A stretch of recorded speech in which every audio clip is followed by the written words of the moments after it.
Singareni contract కార్మికులకు జీతం పెంచాలన్నారు Chennur MLA Vivek Venkataswamy. గని ఉద్యోగులకు పెన్షన్ పెంచే విధంగా చూడాలన్నారు. గల్ఫ్ కార్మికులకు సర్కార్ అండగా ఉంటుందన్నారు. ఏ రాష్ట్రంలో లేని విధంగా ఉద్యోగాల భర్తీ చేపడుతున్నామన్నారు ఎమ్మెల్యేలు. కేంద్రం నుంచి రాష్ట్రానికి నిధులు తీసుకురావడంలో బీఆర్ఎస్ విఫలమైందన్నారు లీడర్లు.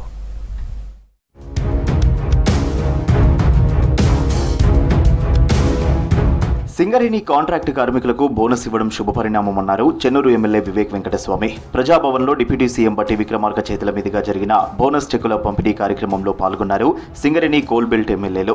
కాంట్రాక్ట్ కార్మికుల జీతాల పెంపును సైతం పరిశీలించాలని కోరారు. అలాగే సింగరేణి రిటైర్డ్ కార్మికుల పెన్షన్ను పెంచాలన్నారు వివేక్ వెంకటస్వామి. కాంట్రాక్ట్ వర్కర్స్ కి వేజ్ పెంచడం, వాళ్ళకి ఈ రోజు కూడా 15,000-16,000 రూపీస్ వస్తుంది. సో దాన్ని పెంచేది అవసరం ఉంది. మీరు కూడా బోనస్ మంచిగా ఇచ్చారు, కానీ క్యాపిటల్ ఇన్వెస్ట్మెంట్స్ ఏదైతే మీరు చేస్తున్నారో ఇంకా ఎక్కువ ప్రొడక్టివిటీ, ఇంకా కొత్త ప్లాంట్స్ రావడానికి మా ఉప ముఖ్యమంత్రి గారికి అదే రిక్వెస్ట్ చేస్తున్నాము.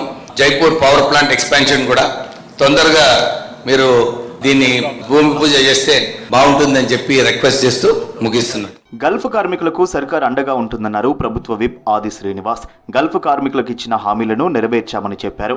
గల్ఫ్లో కార్మికులు చనిపోతే 5 లక్షల ఆర్థిక సాయం చేస్తున్నామని చెప్పారు.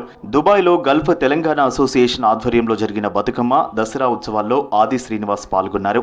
ఉపాధి నిమిత్తం ఈ ప్రాంతానికి వచ్చి స్థిరపడి వారి కష్ట సుఖాల్లో వారి సమస్యల పరిష్కారం కోసం పనిచేస్తూ అనేక సంఘాలుగా వేరైనప్పటికీ అందరి లక్ష్యం ఒకటే, గల్ఫ్ కార్మికుల సంక్షేమానికి అండగా నిలబడాలని చెప్పండి. ఈ కార్మిక సంఘాల కోసం పనిచేస్తున్న వారందరూ కూడా గుర్తించి గమనించి ముందుకు పోతున్న తరుణంలో నేను ఒకటే భగవంతుడు ప్రార్థిస్తుంటా ప్రతి సందర్భంలో. గల్ఫ్కు వెళ్ళే ప్రతి ఒక్కరు కూడా తిరిగి యోగక్షేమాలతో ఇంటికి తిరిగి రావాలని మనం భగవంతుడు ప్రార్థిద్దాం. ఏ రాష్ట్రంలో లేని విధంగా ఉద్యోగాల భర్తీ చేపడుతున్నామన్నారు ఎమ్మెల్యే మేడిపల్లి సత్యం. బీఆర్ఎస్ హయాంలో భ్రష్టు పట్టిన టీఎస్పీఎస్సీని ప్రక్షాళన చేశామని అన్నారు. బీఆర్ఎస్ పార్టీ నేతలు ఆ పార్టీపై విశ్వాసం కోల్పోయారని, అందుకే టీడీపీతో చర్చలు జరుపుతున్నారని అన్నారు ఎమ్మెల్యే మేడిపల్లి సత్యం.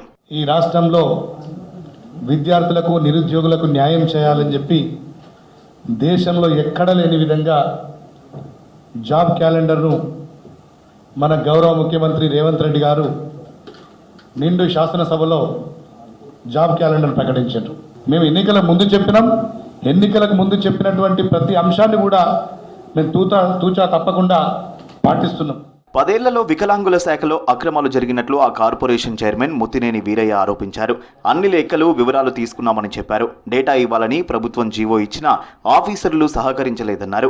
10 ఏళ్లలో లావాదేవీలపై హెడ్ ఆఫీసులో రికార్డ్స్ లేవన్నారు వీరయ్య. వికలాంగుల సంక్షేమ శాఖ, సహకార శాఖలో ఉన్న అధికారులు వికలాంగుల సంక్షేమాన్ని నిర్లక్ష్యం చేస్తూ గత 10 సంవత్సరాల కాలంలో కేటాయించిన బడ్జెట్ ని అవినీతికి పాల్పడ్డారు, అక్రమాలకు పాల్పడ్డారు, నిధుల మళ్లింపుకి పాల్పడ్డారు. అక్కడ రిటైర్డ్ ఎంప్లాయీస్ ని వీళ్ళు ఆసరాగా చేసుకొని మల్టిపుల్ బ్యాంక్ అకౌంట్లు తెరిచి మరి అవినీతికి, అక్రమాలకి, నిధుల మళ్లింపుకు పాల్పడ్డారు. సీఎం రేవంత్ రెడ్డి ప్రతిష్టాత్మకంగా చేప పిల్లల పంపిణీ పథకాన్ని కొనసాగిస్తున్నారన్నారు రాష్ట్ర మత్స్యశాఖ కార్పొరేషన్ చైర్మన్ మెట్టు సాయి కుమార్. బీఆర్ఎస్ హయాంలో కాంట్రాక్టర్లు ఎక్కువగా ఆంధ్ర వాళ్లే ఉండేవాళ్ళన్నారు.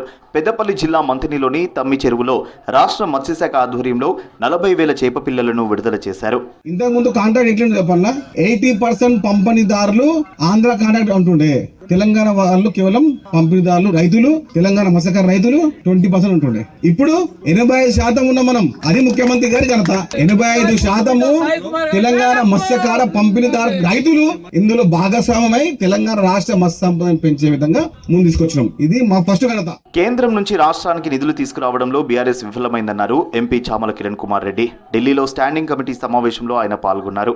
ప్రధానమంత్రి ఆవాస్ యోజన పథకం, హైదరాబాద్ మెట్రో రైల్ విస్తరణ, ట్రాఫిక్ సమస్యలపై చర్చించారు.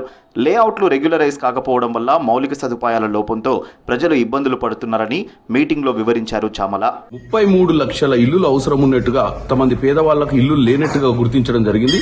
ఈ 5 ఏళ్లలో ఈ 33 లక్షల ఇల్లులు ఇవ్వాలని చెప్పి, అలాగే ఈ సంవత్సరం మొదటి సంవత్సరం 6 లక్షల ఇల్లులు కేటాయించాలని నేను హౌసింగ్ కమిటీ చైర్మన్ ని, మెంబర్లను కోరడం జరిగింది. సో ఈ మెట్రోను ఇమీడియట్ గా దానికి సంబంధించినటువంటి మీటింగులు పెట్టి ఇవి విస్తీర్ణ కార్యక్రమాలకు సహకరించాలని కోరుకున్నా.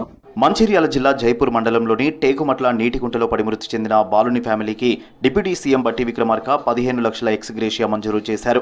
బాధిత కుటుంబానికి ఎక్స్గ్రేషియా ఇప్పించినందుకు డిప్యూటీ సీఎం బట్టికి కృతజ్ఞతలు చెప్పారు చెన్నూరు ఎమ్మెల్యే వివేక్ వెంకటస్వామి.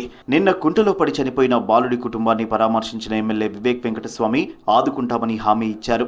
ఈ రోజు ప్రొద్దున బట్టి విక్రమార్క గారితో చర్చించి సీఎండి గారిని కన్విన్స్ చేసి వారి కుటుంబ సభ్యులకు 15 లక్షల రూపాయల ఎక్స్గ్రేషియా ఇస్తూ ఒక అవుట్ సోర్సింగ్ జాబ్ కూడా వారికి ఇవ్వాలని చెప్పి కోరడం జరిగింది.